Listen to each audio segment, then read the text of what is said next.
y a la différence quand même là.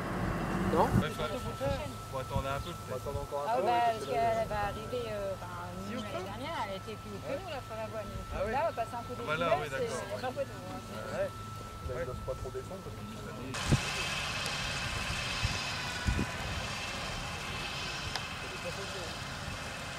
L'essimage est un outil de désherbage mécanique, donc on a plusieurs types d'outils de désherbage mécanique qu'on utilise notamment en agriculture biologique.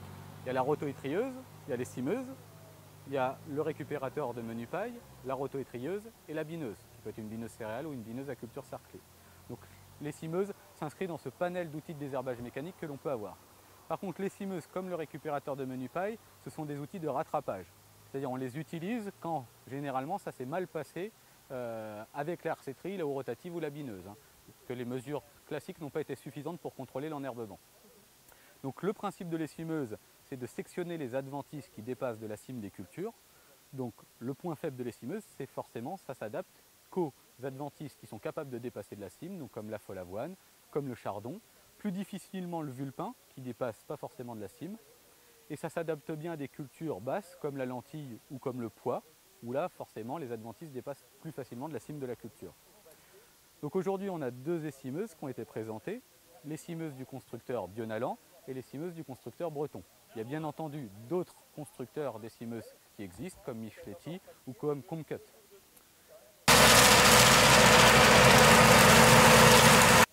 Les points forts de l'essimeuse Bionalan dans la démo qu'on a eue aujourd'hui, c'était la stabilité de la coupe. Donc on avait une très bonne stabilité de la coupe qui, à mon avis, grâce au contre-couteau, ça permet un bon repère visuel pour le conducteur du tracteur et d'avoir donc une bonne régularité de la coupe.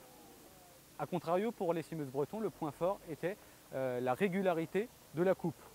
On avait une coupe qui était régulière sur l'ensemble de la largeur de l'essimeuse.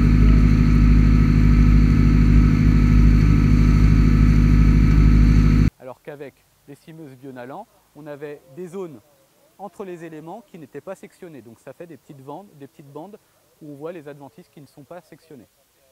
L'essimeuse Breton, le point faible, c'est la stabilité de la coupe. On voyait que le chauffeur avait beaucoup plus de mal à régler la stabilité de la coupe. En même temps, donc, les panneaux qui englobent les lames gênent un peu le visuel et forcément c'est plus difficile de se repérer pour régler la hauteur de la coupe par rapport à l'adventice. Bionalan, il y avait quand même une petite limite à chaque fois entre les hélices qu'il laissait. Je suis bien content du palpeur qu'il y a sur la Bionalan pour la hauteur de coupe, c'est plus précis que la Breton. Après là on a vu que la Breton se défendait bien dans le vulpin, dans le champ de vulpin qui était là. Donc voilà, moi je suis content de la vitesse qu'on est allé tout à l'heure, quand on a fait dans le premier essai dans la follavoine. Donc la hauteur était plus précise que l'autre. Parce que l'autre on ne voyait pas exactement, je pense que la Breton on ne voyait pas exactement la hauteur que c'est qu'on était. L'avantage comparé à la Breton, c'est les roues qui sont à l'extérieur, qui rattrapent en cas de dévers ou de défaut de terrain, ainsi que les contre-peignes qui permettent d'éviter un courant d'air et donc d'essimer bien les adventices style vulpin.